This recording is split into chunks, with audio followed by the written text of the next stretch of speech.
Hello everyone and welcome to the results of our decorating contest in Minecraft. For those of you who didn't see the other video, I tasked everyone on the realm to decorate the exact same house with a few rules in mind, and today I will be showing you the results. Some of the people showed that they could not follow instructions, so some of them are technically disqualified, but I will still show you all of them. And shout out to Vergie, who helped kind of design this and make it look like a little street and community. I also apologize if you notice any lag or anything like that. I stream on a 2015 MacBook Pro, it's a little ratchet, and I used a little bit of motion blur to hopefully make the video smoother. So first up we have my house, and I went with the theme of a bohemian tropical Airbnb. So mine is made out of sand, a lot of wood patterns and such, along with the vines to make the house feel like it's in the jungle. And then you're gonna notice my house looks like an Airbnb with just a bed, table, what is considered a closet, the chest, whereas other people's made actual homes. And then the little ladder just kind of shows you how big the area is. I kept the high ceilings like a tiki hut, and then the outdoor area has table and chairs like a resort, and the kelp or seaweed, whatever it is rolled up, is meant to look like curtains you could roll down or whatever. And then my basement is pirate themed, so I have me rum, and then I also have me loot. And then in the corner we have my mermaid cove with some buried treasure, tropical fish, coral, and all of that. So that's my Airbnb. Next up we have Sarah's house, and she didn't write a blurb, she just told me to say what she said on stream, but she didn't say a whole lot. But what she did say was outside, most of the windows in the house are heavily themed based on the Nether. So I have blaze rod banners, there's the kitchen table in the room upstairs to complete the kitchen. She also has 2 cats with their food and a jukebox. And then that's Zimbo 2. Zimbo 1 died earlier in the stream, so rip to that one. But yeah, other than that, Sarah really stuck with a theme. I feel like similar to my house, we both stuck to a theme and didn't kind of have it look like just a typical house like some of the other ones do. So you're going to see those nether colors throughout her house. She has 2 chairs on her patio. I like that she brought in some plants with the nether flower to tie everything together. And then if we head upstairs, this is where we're going to see her 2 cats and her jukebox and the posters that are in her room.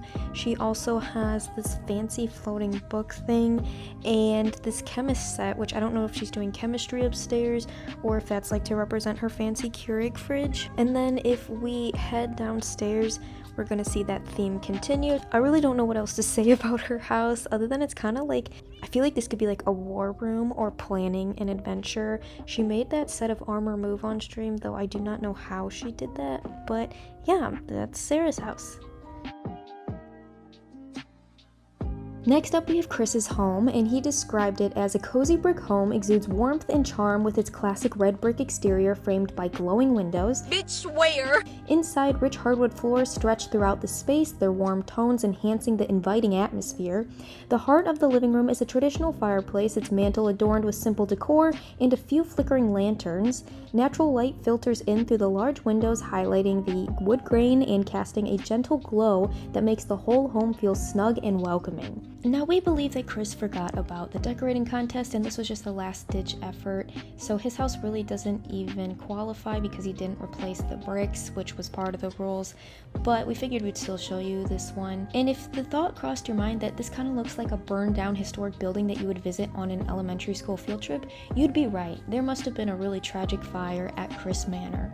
Okay, next up we have Vergie, and Vergie wrote a little paragraph. She said, "The theme for the house is rustic look for the exterior and a semi-modern look interior. The bottom floor includes a shelving unit where you walk into and chest and barrels for storage. The first floor has a small kitchenette and a sitting area with a corner table and bookshelves. The loft has a bedroom, jukebox, and more storage and decoration. And above the bed, there's a fish tank with a fish named Sashimi." This is actually Sashimi number 2, because during the live stream when we were doing the initial walkthrough that I was going to use for this YouTube video, people were messing around and someone killed Sashimi literally when I was downstairs in the main room showing off the house. So say hi to Sashimi number 2. And then here is that basement area with a bunch of storage that Vergie described. And yeah, that's it for Virgie's house. Alright, next up we have Knee's house, the convicted killer of sashimi. He didn't write anything, nor during the stream did he say anything about his house other than his sign says beautiful house in 3 languages. His house reminds me of those wafer cookies because they come with the pink, white, and brown. So that's what his house reminds me of, but otherwise I don't know how to explain the house. Like, that looks like chocolate. And in the basement, just like a bunch of storage, and then his big bed surrounded by gold and emeralds. Then we have Fidget's house. Now Fidget is disqualified from this because he listened to like practically none of the instructions, but I will still show you his house. He kind of went for like a vampy library type of medieval vibe, so you could kind of get that feel with all the books. And then he has some other kind of spooky stuff, spooky candles and whatnot. And then in his downstairs, it's more of a library again. And then he also has an area with a map of the neighborhood. And then the reason he got disqualified mainly was because he built this whole satanic cellar underneath his house, which was not allowed. You're just supposed to replace the bricks. Next up we have Michael's house, which personally when he was building it I thought it looked like the Team 10 house, but he wrote that it is inspired by contemporary Japanese design. The simple yet elegant house offers ample space while also providing cozier, more intimate nooks to unwind. On the ground level you'll find the study complete with a fireplace for colder months, adorned with art inspired by the samurai.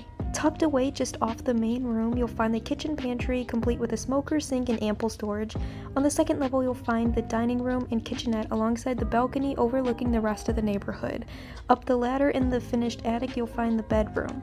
While small, it offers a cozy atmosphere to unwind after a long day of mining. Apparently, this is like a laundry room or something, but I thought it was a potty. That looks like one of those standing potties you would see in Asian countries. So that concludes the house showcase. You can feel free to comment below which house you liked the best, what certain elements you liked. We might be doing some more of these decorating videos, so if you like Minecraft content, make sure to subscribe down below. But yeah, thank you all for watching, and I hope you have a great day. See you later!